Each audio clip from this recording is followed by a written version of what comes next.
Hey guys, thanks for joining me today. I'm here with Adrian Vonarx from T-Shirt Legends Academy, and I'm excited to talk about print on demand, specifically geared towards starting your own brand and Shopify. Adrian, man, welcome. Dude, thank you so much for having me. I really appreciate this. And for everybody listening or watching, you guys are awesome. Thanks for being here. Yes, and anybody that wants to get in touch with Adrian, by the way, because I usually forget to say this till way late in the video, but I'm going to put all his contact info at the top of the description, so if anybody wants to check his stuff out.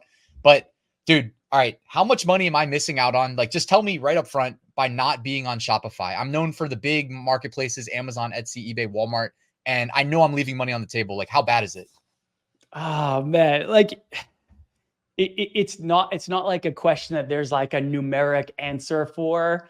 What I will say is that in my experience, you can create significantly larger income spikes in a significantly shorter period of time with the power of Shopify and paid advertising. So, for example, I've created two apparel brands with Shopify and Print on Demand, and one of them, my brother and I, we actually started. We scaled it up to multiple six figures, and we sold it. We exited all within 2 years. But there was a period of time where we created what I call a winning design. And my definition of a winning design is a design that you can scale up profitably with paid advertising. And we were able to scale that bad boy up to over $277,000 in 60 days. And I don't know about you. I mean, you are really the GOAT when it comes to the marketplaces. And I know you've had a lot of success, but most people, that just would not be possible, right? And this is one thing that I love about being in control of your marketing is that you actually can create more predictable income and you can have large income spikes throughout the entire year. So I just, in full transparency, like I love marketplaces and they can absolutely work. You're perfect evidence of that. A lot of people have success on marketplaces, and any of these, Etsy, Amazon, Shopify, anyone can be successful on any of these platforms. I've just always been a Shopify first seller. And what I love about it is the fact that you can create very predictable income and you can have very large income spikes in a very short amount of time. Because if you can create a winning design that you can scale up profitably with paid ads, you can do that any time of the year, absolutely any time of the year. And I always tell my students, you're always just one design away. Like one winning design can transform your brand and transform your life. I've experienced this. I've had students who've experienced this. One of my students recently, they started their brand, I think it was like March, April. And within a couple of weeks, actually within 11 days of running ads, they had made, I believe it was $2,500. And within a couple of weeks, they had made $35,000. And now they've been doing this for around 6 months, actually less than 6 months, and they recently surpassed $120,000. But that's because they had a winning design and paid advertising, and that's the power of that, right? So this is one of the big differences with marketplaces, which I do sell on, but I use them as complementary sales channels, like secondary sales channels. My primary business is always built on the foundation of Shopify, what I call an owned platform, versus marketplaces, which I call rented platforms, because they're owned by someone else, right? And the nice thing about having an owned platform and control your marketing is you're not reliant on, an algorithm, or you're not reliant on spending time to rank your products or anything like that. You can get a ton of eyeballs on your products in 24 hours.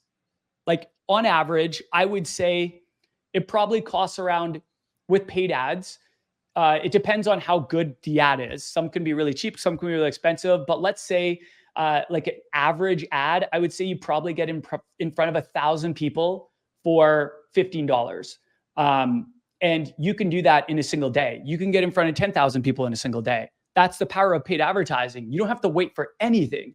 And one of the things that I always tell my students when they do create a winning design is scale fast and scale hard, because designs will fatigue over time, and there are going to be a lot of copycats over time. I mean, you probably experienced it yourself, Ryan, where, your best-selling designs, you come up with an original best-selling design, and all of a sudden, like 2 months later, there's like 30 people with the exact same design. It happens. Yeah. But Yeah, man. you My first one was a fantasy football design, speaking of. there you go. There you go. But so what you want to do is you want to squeeze the most juice out of you want to squeeze all the juice out of lemon, but you want to squeeze most of it at the very beginning when yours is the one design. People are seeing it for the first time and there's a ton of momentum because it's something new and it's connecting, it's resonating with your ideal customer. So I know that was like a really long drawn out answer, but the answer is you could have massive income spikes in very short periods of time. You do, of course, need the winning design. That is a requirement because you can always also burn through a lot of money with ads if you're running them to a design that nobody wants, right? But there's just a huge opportunity, and that's what I love about them. You don't need to wait. You can win all year round. You don't need to wait for the fourth quarter. You don't need to wait for anything. You could run ads today and you could get your products in front of thousands of people. And if you have validation that it's a winner, there's a lot of ways that you can get free or low cost validation, then you can scale that up really fast and really amazing things can happen for you. And do you mind, like, just for anybody watching that's not familiar with running ads, like, do you mind just defining scaling an ad out? You know what I mean? Sure. Just for perspective, if we've never run an ad. Totally. So my favorite platform for running ads has always been Facebook and Instagram. This is what I've always used. When I invested in coaching, when I first started out after my first business epically failed, my first print-on-demand business, this is what I was taught. This is what I learned. This is what I've always done. And this is what most people in this space are using. Most apparel brands using print-on-demand, they're using Facebook and Instagram ads primarily if they're doing paid advertising to scale up their ads. Some are using other things like Google ads and whatnot, but Facebook and Instagram, I truly believe is the best opportunity right now. And how we do this in kind of like a calculated risk approach. So when we are creating new designs, the first thing we like to do is look for validation in like free or low cost ways. So some free ways are to post your new products on social media. So if you have built up a social media following, you can post your products.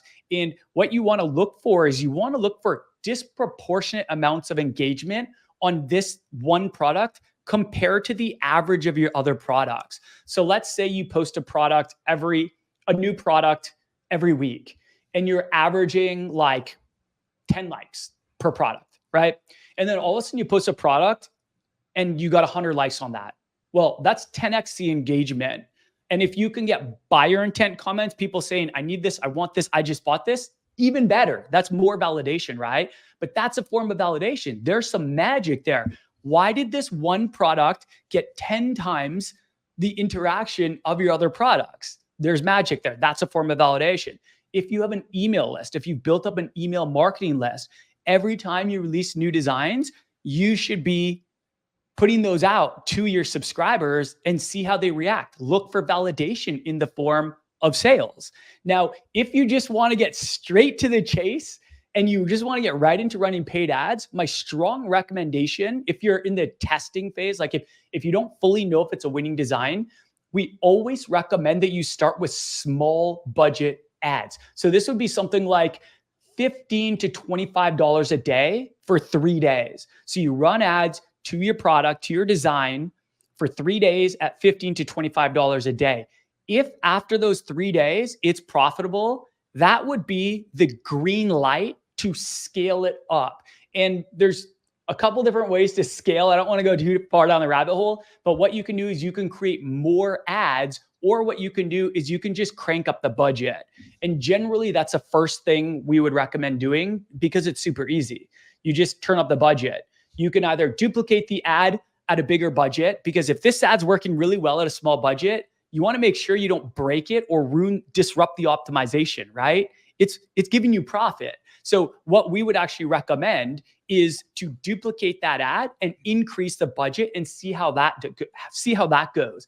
And we would just keep doing that, either cranking up the budget every couple of days by a certain percent, or just duplicating and increasing the budget as far as you can take it. Like, there's been days where I've spent thousands of dollars running paid ads profitably. And if you can do that, all the power to you. Because first of all, even if you're break even, let's say you're break even running high budget ads, well, you're getting a whole bunch of people to buy products, many of which will probably buy again if you're doing a good job with your remarketing. And you can remarket to those people for months and months and years, not to mention you're building up your email list. So if someone subscribes to your email list, but they haven't bought yet, that doesn't mean they're not going to buy in a week, a month, 2 months, 3 months, 4 months, 6 months.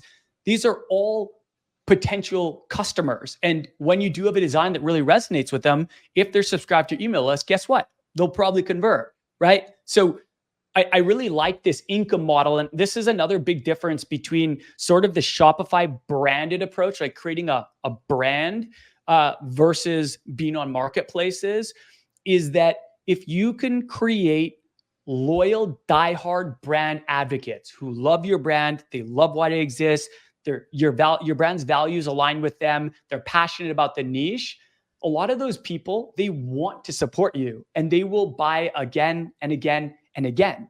And there's an income model from Kevin Kelly. I don't know if you heard it. Have you heard of 1,000 True Fans? I think I might have heard of it somewhere, like a podcast or something. Okay, yeah. I love this. There's the 1,000 True Fans income model, which is really simple. All it states is that if you can get 1,000 people to spend $100 a year on your store, you have a 6-figure brand. Like that's a brand that's made 6 figures in sales. That's revenue, not profit, of course. But I mean, that's really all it takes. So that's why I love the Shopify branded approach, because sometimes people are going to spend $100 on their first order, but a lot of times they're not. The average order will probably be lower than $100. But if you're marketing to them, if you're showing them designs that evoke emotion and relatability to them, that they feel like were made for them. Like, for example, if someone's a really passionate Pitbull lover and all the content and all the designs they create are for Pitbull lovers, and I'm regularly releasing emotion evoking and relatable designs for Pitbull lovers, there's a high likelihood that they're going to buy again and again for themselves and for probably their other Pitbull lover friends who probably see them wearing the products and tell them how awesome they are. And when they're gifting for gifting occasions like Black Friday coming up, or, for Christmas. So there's a lot of opportunity there.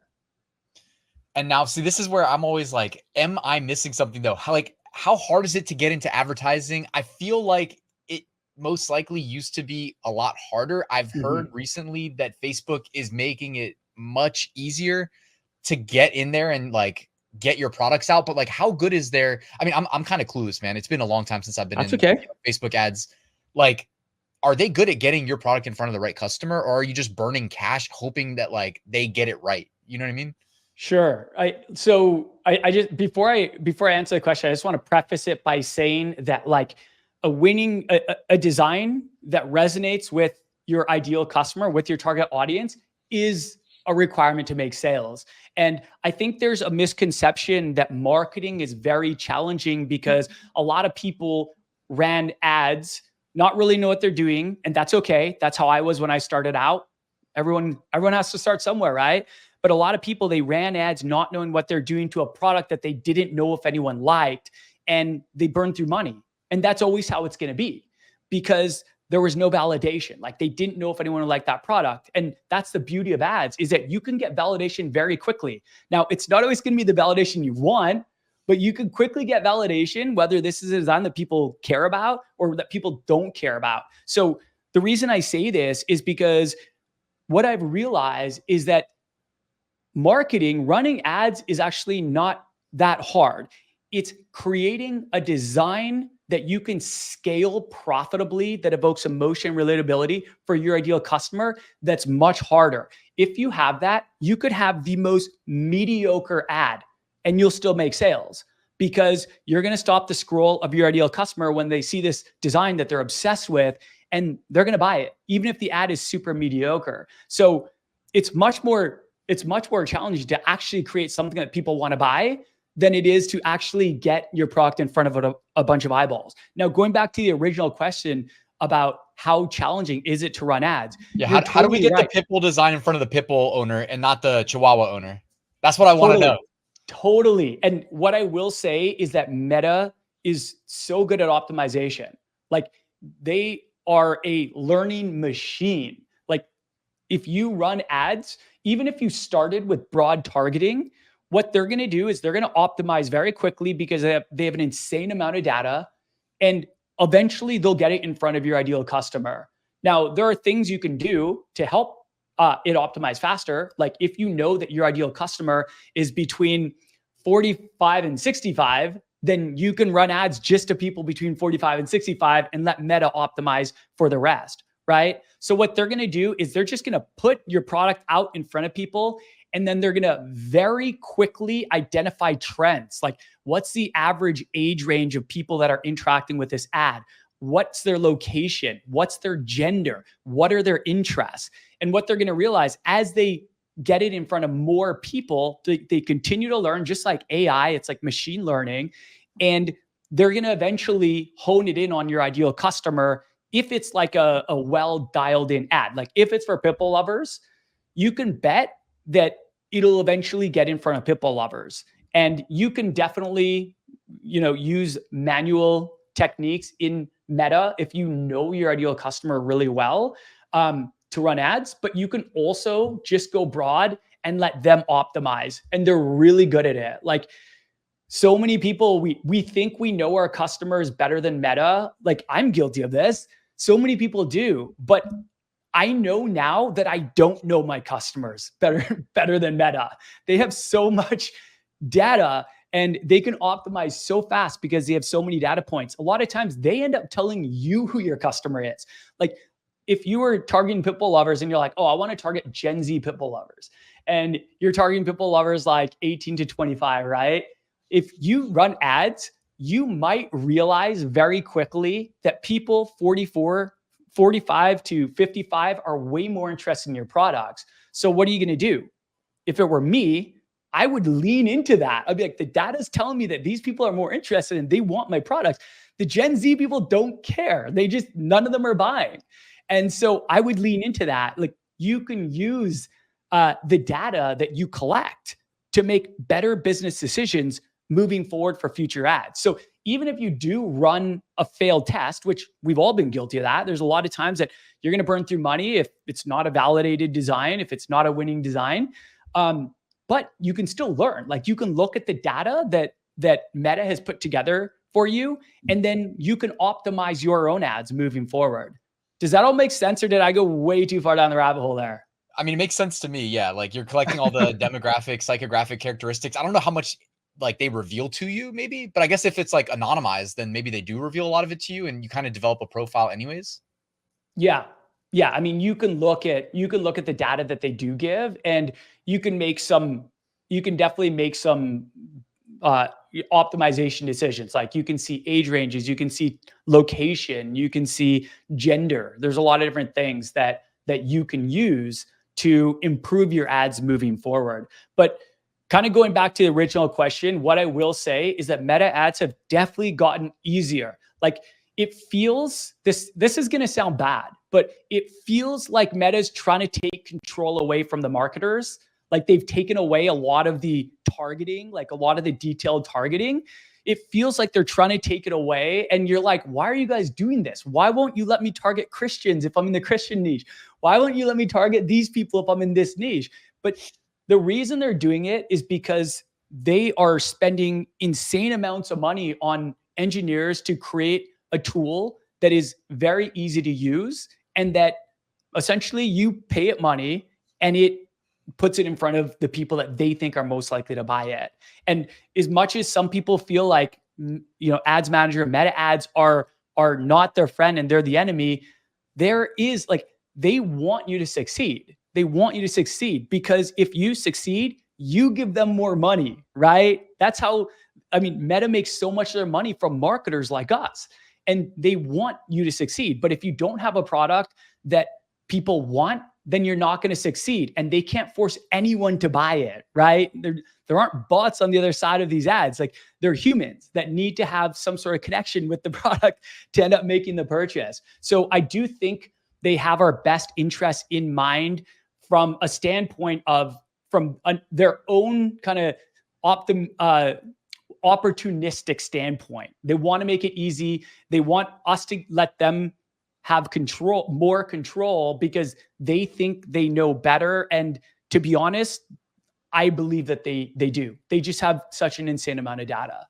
Yeah, and kind of like how Amazon doesn't want to serve like irrelevant ads too, right? Like they, you know what I mean? Like they don't want to create a poor customer experience either. And in Facebook, it's not customer, right? Technically, but we all know it's like if you're using it, you know, you're the product. But that's good to know, man. I appreciate it. Like you're not the first person I've heard kind of say the same thing. And me on the outside looking in, like I just think back to, I mean, dude, time flies. Like I don't even know when the last time I tried to run a Facebook ad was, but me trying to like do the targeting, and I just never felt confident in it. And I didn't do it for print on demand, but like other stuff, and I just never felt good about it. But I wanted to ask, like, so I have a friend who's like big time Facebook marketer, not doing print on demand. And I actually use like his videographer basically for my wife's channel on YouTube. Nice. And so I hear from the videographer just how crazy they get with their ads and their split tests. Yeah. Like, and they're doing video ads. And like, I just think with print on demand, what are your thoughts? Like, do we need to be getting into the video ads, or do static image ads work? How many variations, you know what I mean, might we create? Like, how much time are we investing into the ad creative up front? Sure. And my methodology, what I've always taught and what I always teach is to keep it simple across the board. Simple niche, simple designs, simple website, simple marketing. Because there's no correlation between the time that you put into something and the output that you get, like the sales that you get, right? I've had video ads perform well. I've had still image ads perform well. I've had carousel ads perform well. You can test them all, but just start really simple. What I would tell people do is focus on first design research, to go out there, find validated designs that are making sales right now that you can use as inspiration for the designs that you release. You don't want to steal them, but you can totally use them as inspiration. For example, an example I always use is dogs make me happy, you not so much. Well, if you're in the cow niche, you can say cows make me happy, you not so much. And you can keep a lot of elements identical, and you've created a totally original design because you're talking about a totally different animal. Now, that said, that design is surely taken. I'm just using it as an example of how you can repurpose winning designs that you can find validation on, and then you can create your own original designs there. So first, I recommend starting with design research. Then you create the design, and then you market it. And what I would tell people to do is just focus on keeping your ads really simple. Like find a attractive flat lay. So maybe it's a t-shirt laid flat on the ground or something like that, and test all your designs on there to start. So what I like to do is isolate the one variable and keep everything else the same. So you can use the same words, the same verbiage on the ad. You can use the same mock-up, so that flat lay. You can have everything the same, and the only difference is the design. And what's nice about just isolating that one variable is that you get more conclusive data. Like you get more accurate, you can make more accurate predictions, right? If I keep everything the same, if I test 10 different designs and everything's the same except for the design, and one design gets 10 times the sales of the others, you have pretty clear evidence there that that's the one that you're going to want to scale up, right? And then from there, only at that point would I then start testing different, what we call ad creatives. So maybe then you do test it on other mock-ups. Maybe you do turn it into a video. There's a lot of places you can go once you've created the winning design. But the first thing you want to do is get the winning design. You need two things, right? You need two things to make a lot of sales. You needed a product that people actually want to buy, and you need to get it in front of a lot of eyeballs. Meta Ads Manager can be the place to get in front of eyeballs, but you still need that winning design. Once you've got that, then there's a lot of different directions that you can go to continue scaling it out. One ad creative type that I really like to scale ads with is what's called user-generated content. I'm sure you know what it is, but for any listeners who don't know what it is, essentially it's just photos of everyday people wearing the product. And a lot of times you'll start getting, when you start making sales, you'll start collecting user-generated content from your customers. Like they'll take a selfie of them wearing your hat or your shirt, and you can DM them on Instagram. They'll tag you in a lot of cases. you can DM them and just say, hey, we love this photo. Thank you so much for the shout out. Like, would you mind if we use this in our marketing and advertising? And almost every time they've said yes, they were like ecstatic. They were pumped. They're like, yay, I get to like, I get to be featured, right? And we've done this, and it's totally recharged Winning Designs before. So I'm going to tell one quick story, and then we'll get back to your questions. But this Winning Design that I talked about, that we did $277,000 in 60 days. This was in the dog niche, and we posted this product, and it just started crushing. Like right out of the gate, started small budget ads, totally just highly profitable, and we just kept scaling and scaling and scaling.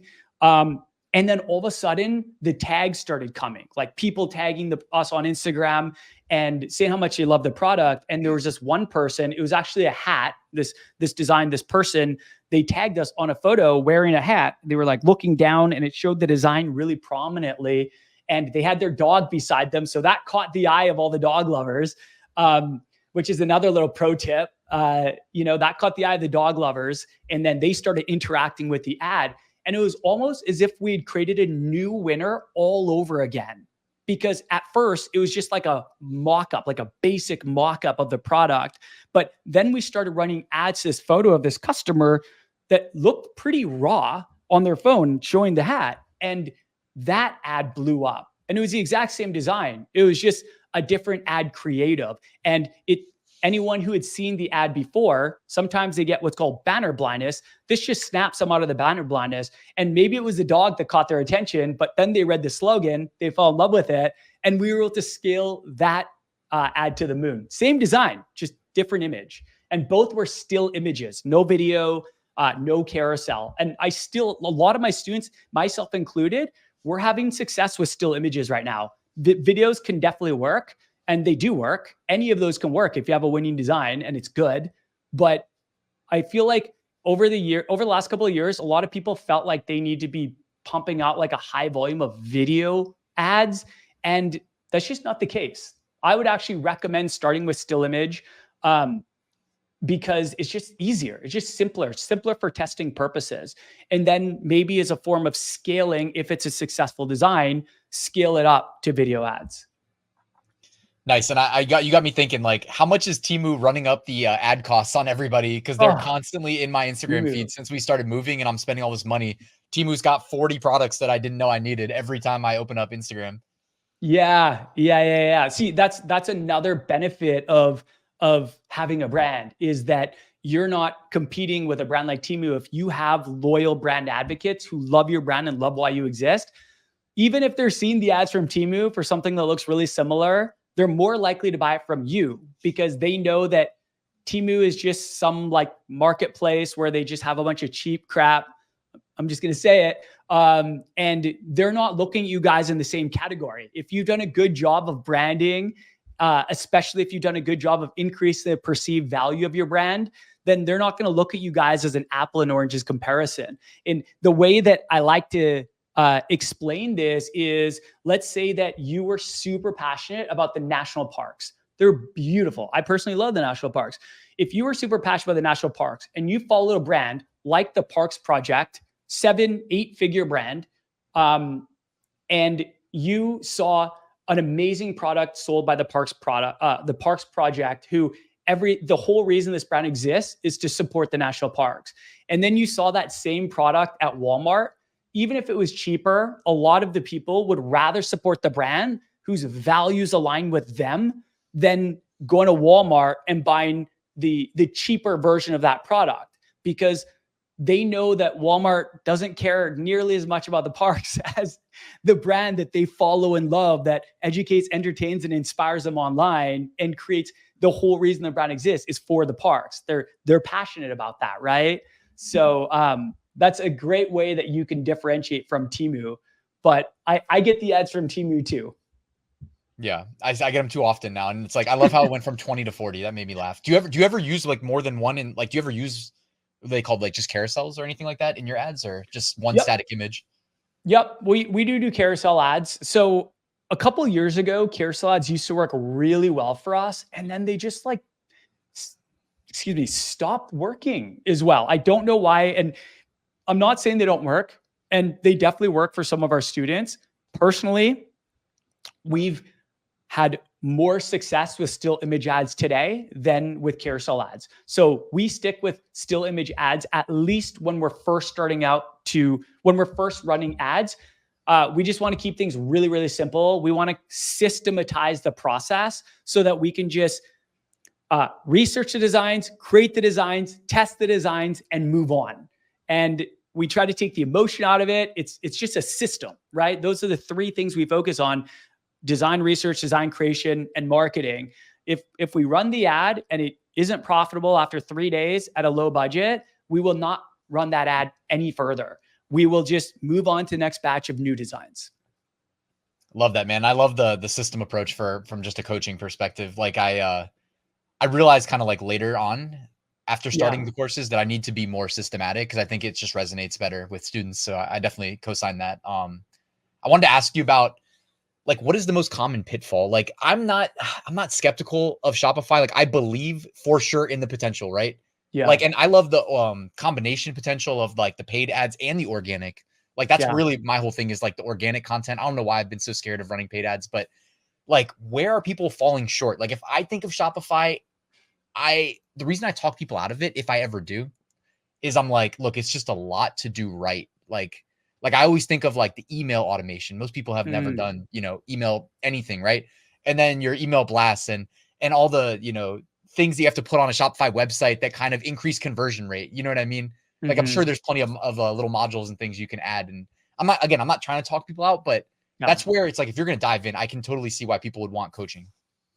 Yeah, totally. So it's such a good question. And I think like people need to know, like, creating a brand on Shopify is not as easy as throwing products up on a marketplace. That's the appeal of a marketplace, is you can just create your designs, throw them up, and they're there. Now, I personally believe that it's worth doing the extra work if you're going to get a bigger payoff. And that's where I think Shopify becomes very, very powerful. So people get hung up in one of 4 areas. This is something that we always see. If someone's struggling to make sales, if they're struggling to be profitable, they're stuck in one or more of these 4 areas. First, it's niche. You got to be in a profitable niche, right? And what I found, like, I'm a big advocate of niching down. Like, choose a niche and focus all your content, products, and marketing on that niche. Serve a subset of the population, turn them into raving fans that purchase from you again and again and again, because they love your brand, they love why you exist, and their passions align with your brand. So that's the first thing. They're struggling with niche. A lot of times, the biggest issues we see with niche is that they're either way too broad, or it's just a niche that there's just not enough demand for. So usually a lot of people, they'll be like, oh, I don't want to go in a super competitive niche. I want to go to a niche that there's no competition. I would say that that's a huge red flag, because if there's competition, signals demand. If there's no competition in a niche, if you can't find anyone succeeding in this niche, that to me is a massive red flag. So that's one of the biggest problems I see, is people, they just go way too broad. They try to serve everyone, or they just choose a niche that's, I don't know, it's just not a profitable niche. Like, for example, I'm not going to create a brand for Native American astronauts because there's maybe 0 in the world, right? Like, that would not be a good niche. And you could probably not go and find any profitable brands targeting Native American astronauts. I'm just throwing a random example out there. Now, if you want to target pitbull lovers, you can just go on Google, start looking for brands, go on Instagram, go on Etsy, go on Amazon, look for pitbull lover shirts, and you'll find a lot. You'll find a lot of validation. You'll find brands that have big followings. You'll find people saying that they're buying products. You can go on Etsy. You can see recent reviews of these products that people have bought. You can see if it's a bestseller.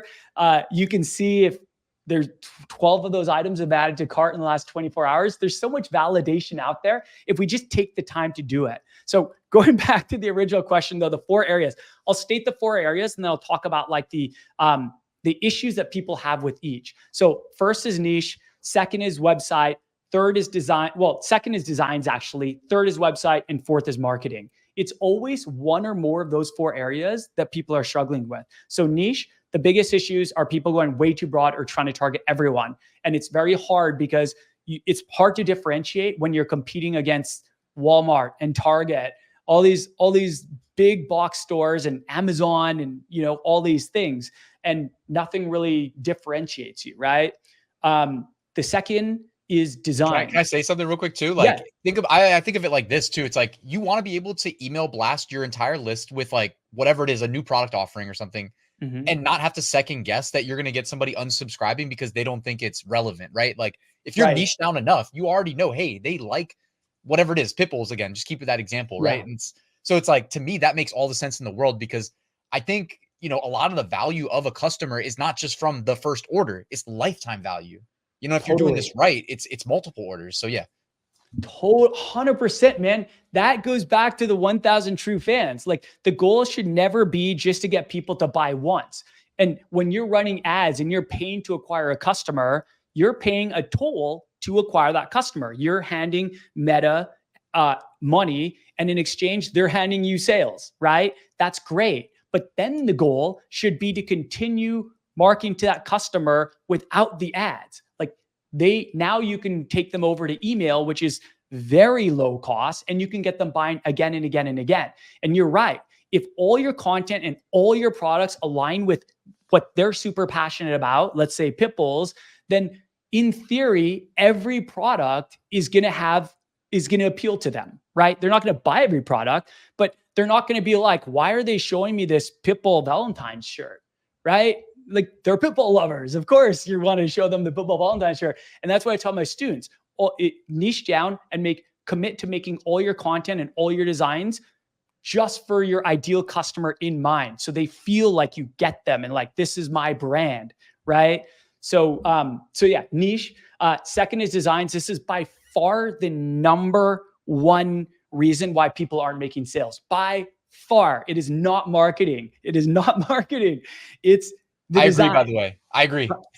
Right? Like, you can get, like, you can run ads today. You can run mediocre ads today. You can spend $100 on ads, and you can put your design in front of thousands upon thousands of people.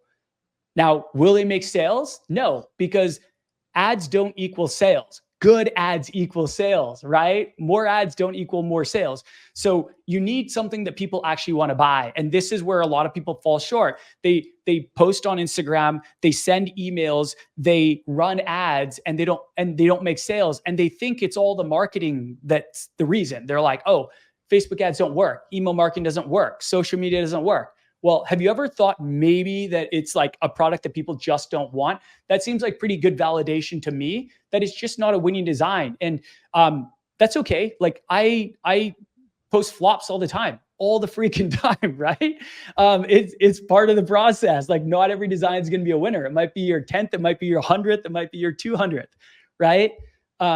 But that's the biggest reason why I see people not making sales, is they don't have a design that has a mass appeal. Now, would people buy it? Yeah, a lot of designs people will buy, but if you can't scale it up profitably, then it's going to be one of those designs that just makes occasional sales for you. You need it. If you want to really level up and really scale up, you need something that people want on a mass scale that you can scale up profitably with paid ads. And that's what I call a winning design.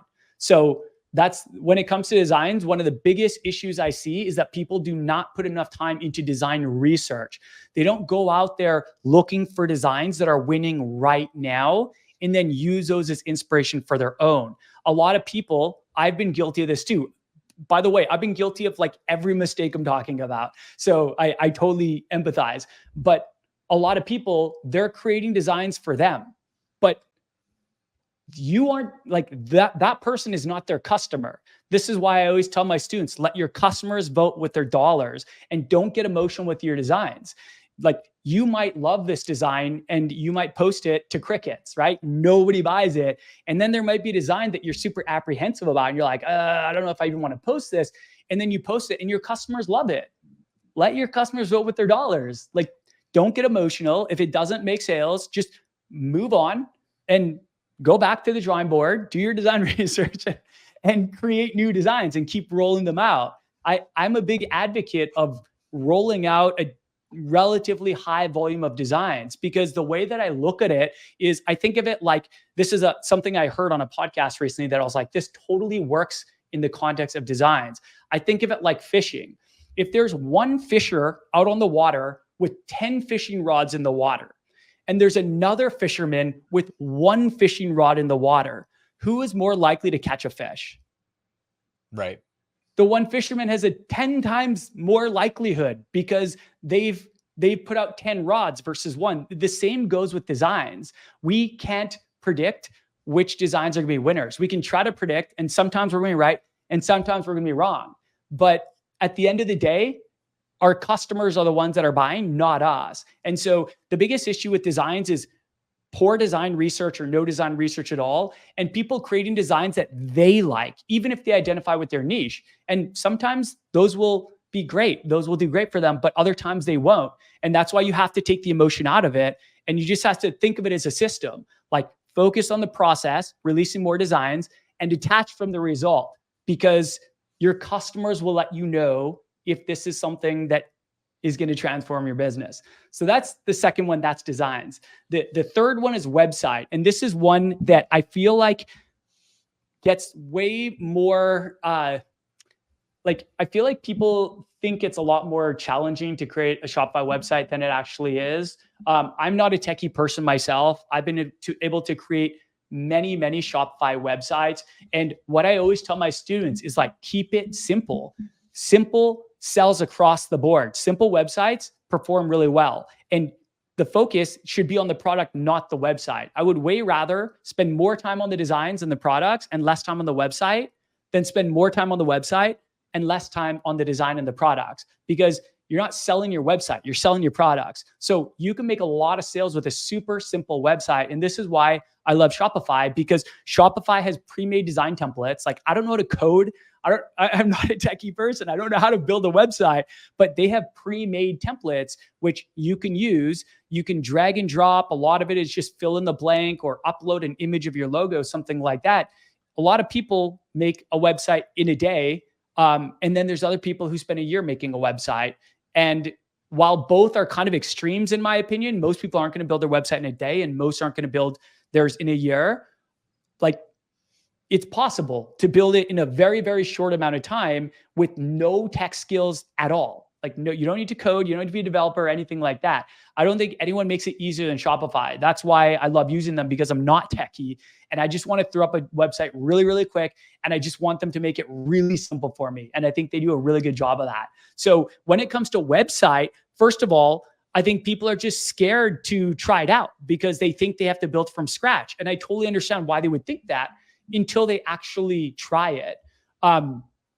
So I think that's one thing is holds people back on the website, is they're just scared to build a website, and they think they think of it as like a huge hurdle. But when they actually get into Shopify and build it, they realize, a lot of them, that it's not nearly as hard, especially if you have like training, step-by-step training. Like in my program, I have step-by-step training on every level of this: niche, designs, website, and marketing. But like, you don't even need my training to build a website. Like, Shopify has great documentation. They have 24/7 chat support. They're excellent. So that's Dude, when I launched my first Shopify, I spent 3 months like just hacking it because I was a web developer, you know. But it's so funny too, because like I saw the writing on the wall. Not that like there's not always going to be a need for developers, but like if things move as they should, you're going to need to learn how to code less and less and less, right? As this stuff becomes more accessible. Totally. Yeah. So those are kind of the issues that I see with website, is people are scared to do it, or they end up obsessing over their website. And I'm just like, launch the damn site. Yeah, it was a bad thing, dude. It was a bad thing that I did 3 months. Like, dude, it was so dumb. Like, I just kept messing with stuff and it was so worthless. Like, it was detracting from the product too, you know? It's like, it just needs to load fast and highlight the product, you know? Like, what else? Yeah, man. Like, I've been totally guilty of that myself. Like, I am a self-admitted overthinker, and all the things that I'm saying, I still struggle with some of them. I'm not perfect, but these are just the trends that I see. And this is why I teach doing everything from a lens of simplicity. I know that complexity is the enemy of execution. And this is something that I see all the time. I've had students who took a year to build a website. If you don't even have your website launched, you can't make any sales. That means that they delayed sales for an entire year. where I would tell you, get a really simple website up in no more than 30 days, launch your website, and then shift your focus. So I kind of talk about building your brand in 2 phases. Phase 1 is choose your niche, get a couple designs so you have something to sell, and launch your website. Phase 1, do that in 30 days. Your goal, get out of phase 1 in 30 days and shift into phase 2. And in phase 2, you focus on 3 primary things: design research, design creation, and marketing. That's where like 90+% of your time goes. It's not going to your website and changing your add to cart button from orange to green because you think that it's going to be better optimized with a different color or something like that, right? If it's a product that people really want, that's not going to move the needle in most cases, right? So those are the problems with websites: is people overthinking it or just not taking action, doing it all. And then finally is marketing. And I totally get why people would be intimidated to market. And this is another benefit of marketplaces, is they have the traffic. They drive the traffic. Now, it's a lot more challenging to get discovered for that reason. However, that's great. Like that's great. But you pay for it on the back end, not the front end. Right. Right. The reason I love having control of my marketing so that I can test really, really quick. I don't have to wait for anything, and I can scale really, really quick and create predictable income. And my goal is to create hit after hit. Like, I want my students to first get your first winning design. That'll transform your business. Everything gets better after you create your first design, even though there's going to continue to be challenges all along the way, like with anything. But that's the first goal. And then the next goal is to create hit after hit after hit. And this is one way that you can get consistent income spikes throughout the year and create more predictable income for your brand. You're not relying on the algorithm. You're not relying on ranking. And one other thing that I didn't really mention is you don't really have to worry about your account being terminated and all of a sudden your livelihood gone overnight, right? That's one of the beauties of building a brand on an owned platform like Shopify as well, versus a rented platform like Etsy and Amazon, where they control the real estate, they control the audience, and they can take that away from you in the snap of a finger. I had that happen. I had one of my Amazon accounts terminated, and I was never able to get it back, and my livelihood was gone overnight. And I had to just, I think that was a business that before I got into print on demand, where I was like, oh, it's over. It's done for me. Like, all that time and effort I put, all those sales I made, everything's done. I built my house. I built my business on a house of cards. Amazon took it away from me, and I was never able to like pursue it any further. I don't want that for anybody. And I love marketplaces, and I love marketplaces as secondary sales channels, but I like building my foundation on Shopify for that reason. It's personal for me. But when it comes to Facebook ad accounts, though, Facebook ad accounts get banned all the time, right? Or is that a thing of the past? Like, I don't hear about that happening nearly as much as I used to. There are ways around it. A lot of people, they'll create multiple accounts. And there are other kind of workarounds if that does happen. It's not nearly as common as it used to be, but it does happen. If you're doing shady stuff, then it can happen to you for sure. So don't do shady stuff. Moral of the story. Yeah, I mean, I learned through like my one friend, man. He's like a close friend in real life, and like, I mean, he's obviously found ways around it. But yeah, he's a big spender and stuff like that, and he's, but he's definitely lost many ad accounts. I don't know why. Yeah. I don't even ask, but well, dude, so go ahead. Social media is a rented platform, just like Etsy and just like Amazon, right? And that's why the what I teach is to use these rented platforms to acquire customers, to reach customers, introduce your brand, and to convert them, and then use what I call a secondary platform, an owned platform. I prefer email marketing. That's what I recommend and teach and use to get your customers to buy again and again.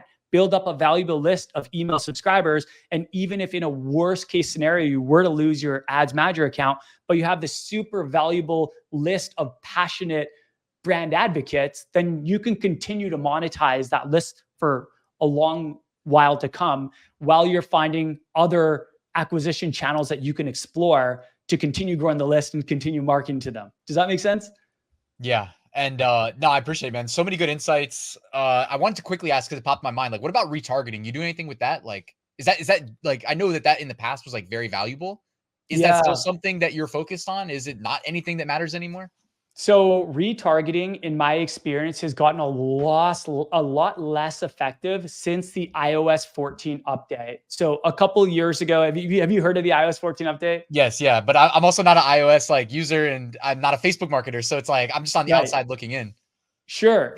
So in short, essentially Apple put in these new requirements that affected the way that Meta ads could track people's activity on your website, and it reduced the optimization ability of ads. And there was some pain there for a while, man. Like that really disrupted a lot of brands that were running like heavy ads.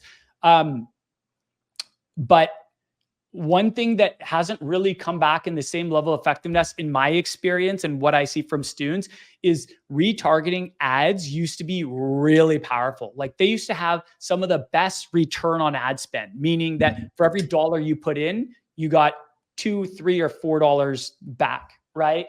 And they just haven't recovered as well in my experience. They're like, it's getting better, but it's not where it used to be. So I don't see them being as powerful anymore. However, there are other ways that you can remarket. This is why I love email marketing, because you can set up email automations that are set it and forget it email automations.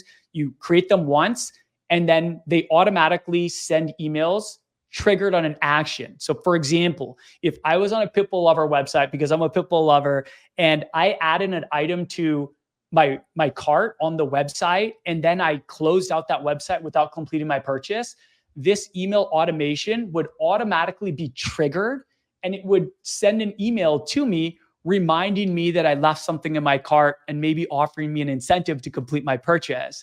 And what's great about that is I like to think of that as like a sales team working for you 24/7 around the clock, because that could be happening while I'm sleeping, and that could end up converting someone, right? Because a lot of people, they abandon their cart. Like they'll add something to their cart and not complete their purchase for a lot of other reasons aside from them changing their mind. They might be in a coffee shop on their phone about to buy, and then all of a sudden they're called up to order their coffee. So they close out and they lose the website, and like, what was that website? And they totally forget, right? Like we live in a very disruptive world. And that's why being able to remarket on multiple channels like email, like meta ads, this can be really powerful. A lot of times people just need a reminder. Like there was intent there, right? They added to their cart. Most likely they wanted to buy the product. And I always say selling is service. Like if someone really wants a product and they close it out because they got called up in the coffee line, and you send them an email reminding them, they're going to be grateful because they actually wanted to buy the product. So they end up purchasing the product. They're happy. You end up making the sale. Everybody wins. It's like a mutually beneficial. Yeah, man, it's just leveraging, the times, right? Like we're blessed with so much awesome technology that allows us to be like solopreneurs if we want to be. So yeah, man, you gotta. And then like I'm guilty of not using retargeting, but in the back of my mind, I was always like, this is the one thing that I know like. If I had to choose one thing that I should be doing that I'm not, it's this. And yeah, there's a law, a rule in marketing. I think it's called like the law of 7 or something. And it states that someone has to see something 7 times before they buy it on average. Now, obviously there's a lot of impulse buyers that'll buy things the first time, but there's a lot of people that won't. Like statistically, most people won't buy a product the first time they see it.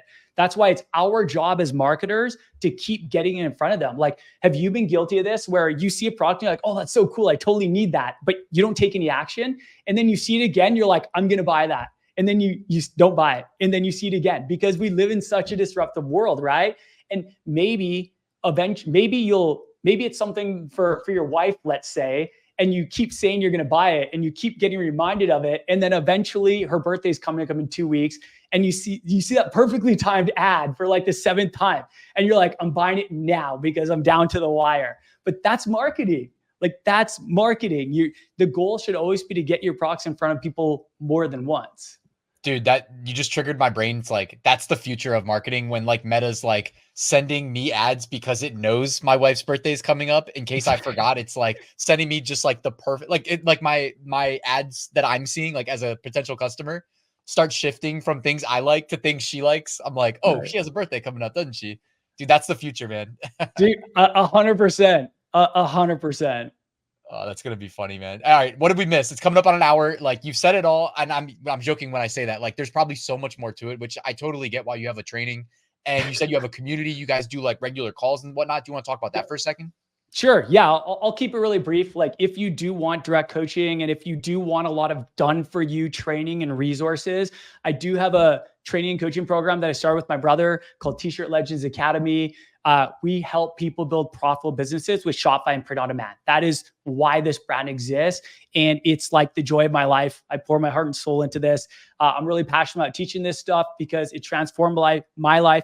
It's transformed my students' life, and I know it can transform the lives of so many others. So I do also put out a ton of free content. So if you do follow me on social media, YouTube, Instagram, TikTok, you'll see a ton of free content. I have a ton of free resources. And then if you do want more direct coaching, like if you want to work with me directly, that's when I recommend T-Shirt Legends Academy. So we have full step-by-step training on everything that I talked about today in depth. Like our goal is to make as much of this done for you as possible because you're going to wear a lot of hats as an entrepreneur. And so we want to take as much of the work off your plate as possible. And then we have bi-weekly group coaching calls to support you throughout, to answer your questions and to make sure that you're always moving forward. That's the goal. Never be stuck. Always be moving forward. So that's why it exists. That's who we serve. We serve people who want to build profitable businesses with Shopify and Print on Demand. So yeah.